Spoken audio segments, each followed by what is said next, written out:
नमस्कार, आप देख रहे हैं धमाल न्यूज़ सच की आवाज़ से। मैं राजीव आप तमाम दर्शकों का स्वागत करते हैं। अभी कुछ दिनों से एक दो दिनों से देख रहे हैं कि यूट्यूब और सोशल मीडिया पूरा जीतन राम मांझी के नाम से रंगा हुआ है। आखिर क्या हुआ है जो इस तरह की रंग गए हैं उनके नाम से? तो मैं आपको बता दूं कि ये कुछ दिन पहले जो है स्टेज शो के दौरान उन्होंने एक वाकया बोला जिसमें किसी एक जाति का विरोध किया, और विरोध इस तरह से किए कि गाली के ऊपर पहुँच गए, और उन्होंने ब्राह्मणों के ऊपर गाली का यूज किया है। और यह कहीं से भी जो कि उप मुख्यमंत्री रह चुके हैं मुख्यमंत्री रह चुके हैं बिहार के, और ऐसे नेता अगर किसी एक जाति का इस तरह से विरोध करे और गाली गलौज पे उतर आए तो यह कहीं से उचित नहीं है। हालांकि इस चीज़ का बड़े जाति मतलब जो भी है ब्राह्मण लोग जो भी पूजा करवाते हैं उनके ऊपर काफ़ी रोष है इस बात का। और इसी बीच हम अपने ग्रामीण के कुछ लोगों से जो इस तरह का कार्य करते हैं और हमारे समाज को दिशा दिखाने का कार्य करते हैं और हमेशा से पूजनीय जिनको हम लोग मानते हैं वो हमारे बीच में है आज, और मैं उनसे कुछ जानना चाहूँगा कि आखिर जीतन राम मांझी ने जो कहा है वह कितना और कहाँ तक उचित है। आप अपना नाम पहले बता दीजिए। सुनील झा। अच्छा, सुनील जी को मेरे न्यूज़ चैनल धमाल न्यूज़ सच की आवाज़ में बहुत बहुत स्वागत है। जैसे जीतन राम मांझी ने बताया है कि ब्राह्मणों के ऊपर गाली दिया और उनको सत्यनारायण भगवान के पूजा का नाम तक पता नहीं था, इसके ऊपर क्या कहना चाहेंगे आप? ये किसी जाति सूचक के लिए गलत किए हैं, इस तरह का बयान नहीं देना चाहिए। लोकतंत्र में यह सब अच्छा नहीं होता है। अच्छा, तो वो मुख्यमंत्री रह चुके हैं वो, और इस तरह का बयान जो है किसी जाति के ऊपर गाली देना, हालांकि उन्होंने माफ़ी मांगते हुए कहा है, जब उनके सफाई देते हुए कहा है कि मैंने उनको गाली नहीं दिया है, मैंने अपने समाज को गाली दिया है। तो क्या कोई भी किसी भी अगर उप मुख्यमंत्री रहते हुए किसी भी समाज को गाली दे सकते हैं क्या? नहीं, ऐसा नहीं करना चाहिए। किसी भी समाज के लिए, ब्राह्मण के लिए क्या, किसी भी समाज के लिए अनुचित नहीं है।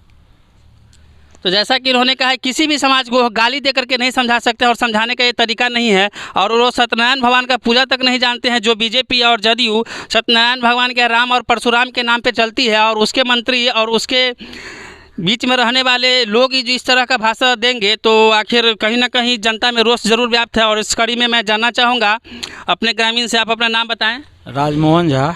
राजमोहन झा, और मैं इनसे जानना चाहूँगा कि क्या उनके ऊपर कुछ कहना चाहते हैं? ये जरूर करना चाहते हैं, चूँकि जीतन राम मांझी जी बिहार के मुख्यमंत्री रह चुके हैं और एक बुद्धिमान लोग हैं, शिक्षित लोग हैं।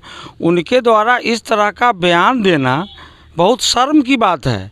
ऐसा बयान उनको नहीं देना चाहिए था, चूँकि बहुत दिनों से कुछ दिनों से उनका कोई आव भाव राजनीति में नहीं हो रहा है। तो कुछ लोगों की ऐसी इच्छा होती है कुछ ऐसा बयान दे दो जिससे मैं ज़्यादा लोगों में चर्चित हो जाऊं।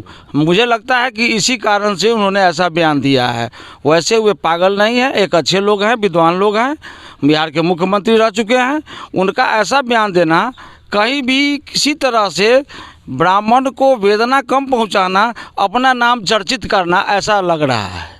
अच्छा, ये बहुत बड़ी बात है और बहुत एक खुलासा है इनके द्वारा कि वो चर्चा में रहने के लिए शायद इस तरह की भाषा का उपयोग किए हैं, लेकिन कहीं से भी चर्चा में रहने के लिए इस तरह का भाषा का उपयोग नहीं किया जाना चाहिए था। आपका इस पर क्या राय है? वही जो इनका जो यह भाषा है अप्रिय भाषा है, इनके मुख से यह नहीं होना चाहिए। किसी भी संप्रदाय को गाली नहीं देना चाहिए। मुख्यमंत्री रह करके ऐसा करते हैं तो ये गलत है।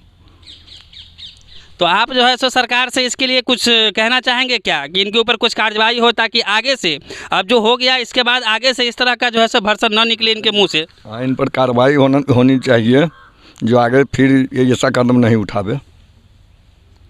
तो जैसा कि इन्होंने कहा कि इसके ऊपर कार्रवाई होना चाहिए, और सभी लोगों का मांग है यहाँ पे कि इनके ऊपर अगर कार्रवाई नहीं होता है तो कहीं ना कहीं इन लोगों के सम्मान को ठेस पहुँचेगा। और यहाँ कुछ और ग्रामीण बैठे हुए हैं, आइए जानते हैं उनसे भी हम कुछ। आपका नाम बताइए।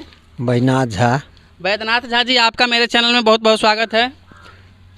और आप इसके बारे में क्या कहना चाहिएगा कि वह किसी भी समाज को गाली दे करके सुधारने और समझाने का कार्य करते हैं, इसके लिए आपको कुछ कहना चाहते हैं क्या? ये तो बहुत गलत काम करते हैं। कोई व्यक्ति जो है किसी को गाली देना तो ये तो बुरा काम है। वो सत्यनारायण भगवान का नाम तक नहीं जानते हैं। सत्यनारायण भगवान का पूजा कितने दिनों से करवाते हैं आप लोग? सत्यनारायण भगवान की पूजा तो हम लोग बहुत दिन से कराते हैं। और वो कहते हैं कि सत्यनारायण भगवान का तो हम लोग जानते भी नहीं थे। आजकल हमारे जितने लोग हैं सत्यनारायण भगवान का पूजा करवाते हैं, और पंडित जी सब सिर्फ दक्षिणा मांगने के लिए ऐसा काम किए हुए हैं। ऐसा तो पूर्वजे से ही सब चल आ रहल है, कोनो नया पर तो ई न बनल है। चलिए, बहुत अच्छी बात है और इन लोगों का आप राय सुने, और अगर आप लोगों को कुछ कहना है तो कमेंट में कह सकते हैं। फिलहाल के लिए बस इतना ही। आप देख रहे हैं धमाल न्यूज़ सच की आवाज़। मैं राजीव, नमस्कार।